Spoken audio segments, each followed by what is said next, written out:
Buongiorno a tutti, a quelli belli e a quelli brutti. Hoje vamos conversar com um cara espetacular. É um ator sensacional de teatro, televisão, cinema nacional. E é um amigo, sobretudo. Tenho o maior orgulho, o maior prazer de apresentar para você Marcello Airoldi. Ciao Marcello. Ciao Simone, come stai? Bene?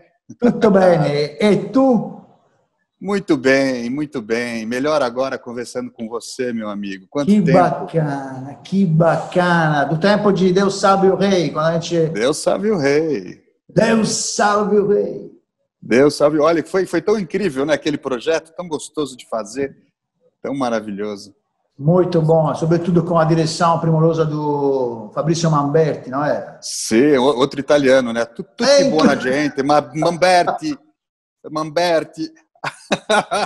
Maravilhoso. Impressionante. E o teu nome é Marcello, que na verdade, para mim, soa mais familiar te chamar de Marcello. Sim. Porque é Marcello, né? Imagina, na década de 70, eu nasci em 1970, então na década de 70 nós temos muito Marcellos no Brasil. O meu era Marcello, porque meu pai é italiano, botou os dois L's, então era... Tanto que o meu apelido é Cello, ficou Marcello, Cello, mas na carreira artística é muito difícil você deixar o Marcello aqui no Brasil, porque alguém lê e automaticamente chama de Marcello, né? Mas ainda assim, com Marcello Mastroianni como ícone, assim, não fica, não vingou essa questão de... Não, Exato. Não soa bem, né? É verdade. O teu pai era italiano, então? Porque Meu pai é italiano. O teu sobrenome é claramente italiano, Airoldi, e me parece que vem do norte da Itália. Sim, meu pai é da Lombardia, de uma cidadezinha chamada Turbigo, perto de Novara, ali. E uma cidade bem pequenininha, e com parentes ali que vieram tanto de Turbigo quanto de Busto Arsizio, mas todo mundo é dali, toda a região ali da Lombardia. Aí eu tenho primos que moram em Piemonte, mas a grande maioria, a família, na verdade só veio meu pai para o Brasil na década de 60, comecinho da década de 60. Ele veio sozinho para cá, arriscar a vida, né? Nossa! E todos ficaram lá, então assim, por parte de pai, eu não tenho mais ninguém aqui no Brasil, só ele já faleceu, e meus primos estão todos na Lombardia e em Piemonte. Qual é o nome do teu pai? Luigi Airoldi. Caramba, o meu também se chama Luigi. Fantástico. Olha só. Ande. Talvez nós somos irmãos e não sabemos. Olha, claro. De onde é seu pai? Vai ver que é o mesmo Luigi, vai saber.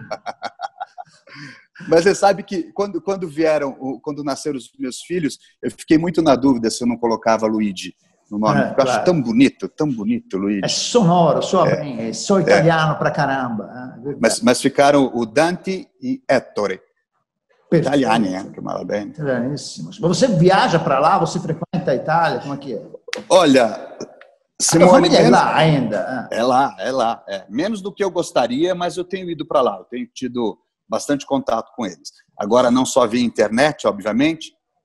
É até engraçado, porque na quarentena, agora no isolamento, por conta do isolamento, nós conversamos muito mais como se nós precisássemos conversar por conta do isolamento. Verdade. Mas eu tenho ido bastante para lá. Eventualmente, o meu primo vem para cá, o meu primo tem a mesma idade que eu. Mas, por exemplo, o meu pai, ele chegou aqui em 62, para você ter uma ideia. Ele só voltou para a Itália para rever os parentes, os irmãos, 32 anos depois. Meu Deus do céu, tanto assim? Tanto assim. Ele ficou 32 anos sem ver os parentes, e naquela época eram só cartas. A distância era muito grande, se escreviam aí uma vez por ano, Natal, então eles ficaram muito isolados. Então, quando a gente conseguiu ir, e agora depois fomos muitas vezes, eu já fui trabalhar para lá, inclusive, a gente retomou esse contato com muito mais força. Então, hoje nós somos muito mais próximos. Você trabalhou lá fazendo... Eu viajei com um espetáculo chamado Bodas de Sangue, do Garcia Lorca, um grupo aqui de São Paulo. Eu viajei por Holanda, Bélgica e Itália. Então, nessa época, eles foram... É maravilhoso, né? Fazer Garcia Lorca por brasileiros, com maracatu, samba, uma coisa potente do brasileiro, na Holanda, e passei pela Itália. Então, quando fui para lá, eles obviamente foram assistir. Nós fizemos a peça em Udine. Eles foram assistir em Udine. Eles foram assistir e aí nos encontramos. Quer dizer, uma das vezes que nos encontramos. E olha, para você ter uma ideia, a primeira vez que eu fui à Itália foi em 94. Eu já era adulto também. Tinha 23, 24 anos. 94 e adivinha? É um ano muito especial para. E aí eu assisti a final da Copa do Mundo, que nós ganhamos, os brasileiros ganharam da Itália, na casa do meu primo, aquele silêncio. Não acredito, caramba. Aquele silêncio. Por sorte eu tinha levado uma garrafa de cachaça e temperei os meus primos com caipirinha, então deu tudo certo, porque eles ficaram meio assim, meio bravos. Você levantou a moral deles que eu acredito. Levantei a moral, tudo bem, é futebol, gente. Tá tudo bem, aquele silêncio na cidade. Só eu e meu irmão gritando. Foi muito bom. Impressionante. Muito como é que você... realmente, é uma situação meio... Como se diz? Constrangedora, porque você quer juntar, você quer brindar, enfim. Claro. Está sentindo um clima nefasto em volta. E a gente, eu e meu irmão, torcemos, né, pela Itália. Meu pai também estava lá, torcendo pela Itália e tudo. Mas não dá, né, obviamente. Aí Brasil e Itália, obviamente, você vai para o seu país de origem, onde você nasceu. Né? Porque por mais italiano que nós sejamos, eu não tinha ido à Itália até então. Quer dizer, o Brasil tem essa coisa forte do torcedor, tão potente quanto os italianos, né? E também era divertido torcer ali, a gente pelo Brasil, ele pela Itália, era muito divertido o jogo. Mas aí nós combinamos de sair depois, né, independente do resultado. Até parece que eu fui sair. Eu lembro que destruíram Milão, quebraram Roma, Nápoles, porque tinham perdido. Imagina que se eu tivesse ido, que perigo seria. Ainda bem que não fui. Claro, não, é melhor ficar quieto, tipo assim, melhor... Tudo bem que se a Itália perder do Brasil, não é a mesma coisa se a Itália perdesse pela Alemanha, porque tem uma rivalidade muito mais acirrada. Mas sim. O Brasil, tipo assim, na Itália é respeitado, é amado, independentemente da rivalidade de futebol. Porque é uma escola sensacional, né, de arte, enfim. Mas com a França e com a Alemanha, a gente tem um racha mais forte, mais profundo. E é muito legal, né? Na verdade, a Itália perdeu da Alemanha agora, né? Na outra Copa, porque não tinha perdido em jogo oficial para a Alemanha nunca. Nunca tinha perdido, né? Então, quer dizer, realmente a rivalidade é potente, mas estávamos em vantagem o tempo todo, né? Agora que os alemães aí viraram não, porque ganharam na quantidade muito menos do que a Itália ganhou deles, muito menos. Ô Marcelo, eu te sigo nas redes sociais e eu vejo você preparando massa caseira com toda a família em volta. Te confesso, além de dar uma água na boca, me dá uma saudade de quando eu morava lá. E eu também, com a minha família, nos reuníamos para fazer massa. E é uma coisa gostosa. Quais são as sensações? Tipo assim, como é que se deu isso na tua vida? Para a gente, né? Desde com o meu pai cozinhava. Na época do teu pai? Nós não fazíamos massa na época, mas nós cozinhávamos juntos, né? Ele costumava preparar muito mais os jantares do que a minha mãe, porque ele gostava e porque ele cozinhava melhor do que a minha mãe. Que ela não me ouça dizendo isso, né? Mas, então essa coisa de nos reunirmos em torno da comida, do jantar e tudo, ficou desde a minha infância. Então agora com os pequenininhos, eu e a Carolina, minha esposa, a gente curte muito fazer esse encontro, usufruir dessa união que nós temos em torno da gastronomia. Obviamente, a italiana é a que a gente mais curte, mais gosta de fazer, por motivos óbvios, e aí a gente resolveu começar a fazer massa. Então a gente experimenta receitas. Eu fiz uma outro dia com gema mole dentro do ravioli. Eu vi. Você viu essas fotos? Sim, claro. Como é que você conseguiu, cara? Aquilo é maravilhoso, aquilo ficou maravilhoso. Quer dizer, então a gente fica experimentando. Aí vão os dois pequenininhos fazer lá, rodar a massa, e vão fazer os desenhos, porque aí o que acontece? Eles querem fazer bichinhos com a massa, então a gente cozinha figuras que eles fizeram. E aí vira um momento absolutamente maravilhoso de ficar junto com a família, em torno de uma coisa que a gente adora fazer, que é comer e fazer comida. Né? Deve ser genético, cara. Deve ser, sei lá, é uma coisa que é impressionante, é verdade. Aí a gente abre um bom vinho, ficamos conversando, e isso, às vezes, Simone, demora horas. Horas. Quando a gente faz pizza em casa, que nós temos um forno de pizza aqui, a gente leva o dia todo. Então, porque aí a gente vai preparar a massa, vai deixar a massa descansar, aí nós vamos cortar os ingredientes, porque vira um ritual. Sim, então é ritualístico mesmo, que é uma delícia. Então a gente não faz comida... Lógico, obviamente, tem o fast food, às vezes, que você precisa fazer, mas... podendo, agora ainda mais na quarentena, a gente passa horas e horas fazendo, cozinhando, e conversando, e cozinhando, e conversando, e bebendo. É uma delícia, é um dos prazeres que nós temos. É verdade, é típico dos italianos se reunirem em volta da mesa. Tipo, não é uma questão simplesmente alimentar. Quer dizer, não. O italiano não gosta só de se alimentar de comida, ele gosta da comida como meio de relação social, de reunião familiar, enfim. Sim. A cozinha não é meramente comer, mas não, é verdade. É isso. Eu lembro quando eu fui num casamento, a primeira vez que eu fui à Itália, como estava dizendo, que eu fui no casamento de um primo meu, nós, depois da igreja, que foi de manhã o casamento, lá eu acho que foi em Turbigo mesmo, não me lembro agora. A igreja. Não, a igreja não era em Turbigo, mas era ali em Piemonte, logo na divisa com a Lombardia ali. Isso. Ele mora em Gagliati, uma cidadezinha ali perto. A gente foi à igreja às 11 da manhã, tivemos a missa e sentamos na mesa ao meio-dia.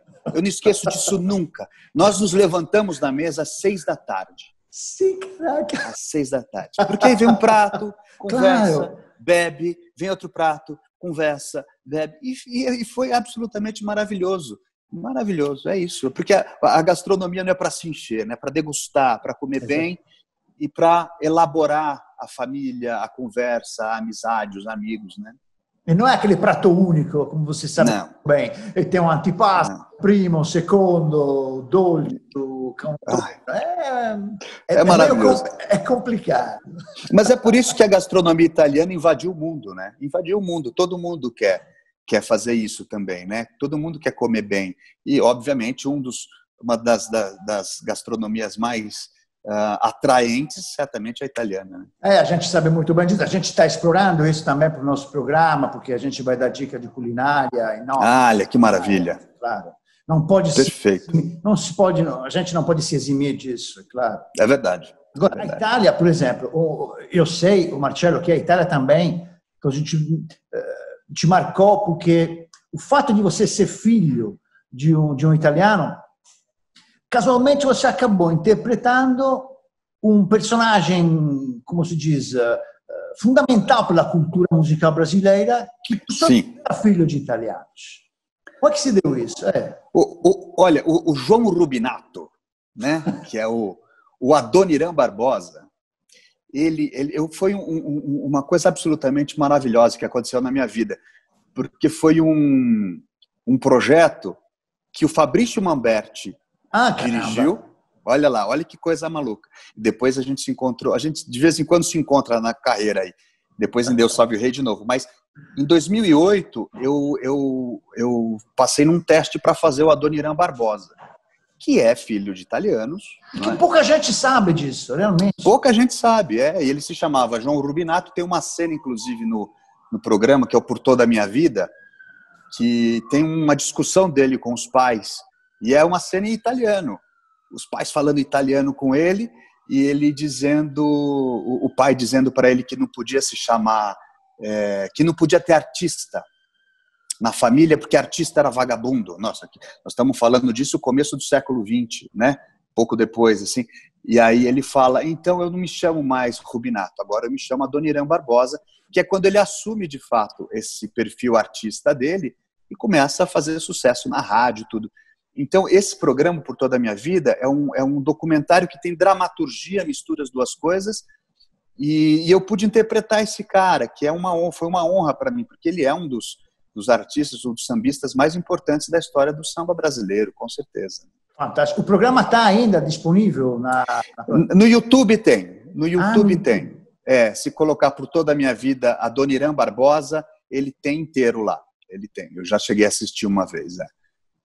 Mais um outro ponto que você tem e teve de contato com a cultura dramatúrgica italiana. Você teve com maiores dramaturgos contemporâneos. Sim. Dario Fo. Gênio. Gênio. Absoluto. Sou um apaixonado pela dramaturgia dele, por ele, pela figura dele, da Franca Rame. Eu tive o privilégio de trabalhar 2 vezes com textos dele.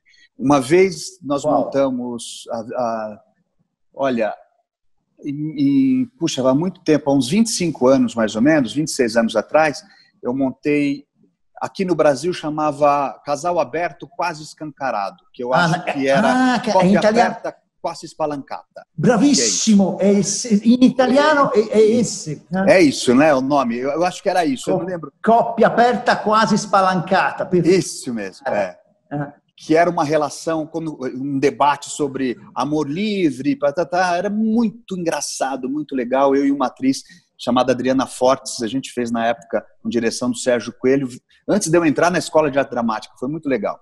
Lindo. E depois, muito engraçado, a gente fez muito essa peça, foi uma delícia. E agora, há pouco tempo atrás, há uns 2 anos mais ou menos, a Virginia Cavendish tem um projeto com Não Vamos Pagar, e aí me chamou para fazer a temporada aqui de São Paulo. Em italiano deve ser, não se paga, não se paga. Em italiano, isso, uma coisa assim. Isso, não, se paga, não se paga. Sim, e é fantástico, uma observação, uma crítica política ao capitalismo, do jeito que ele é, o aspecto negativo do capitalismo.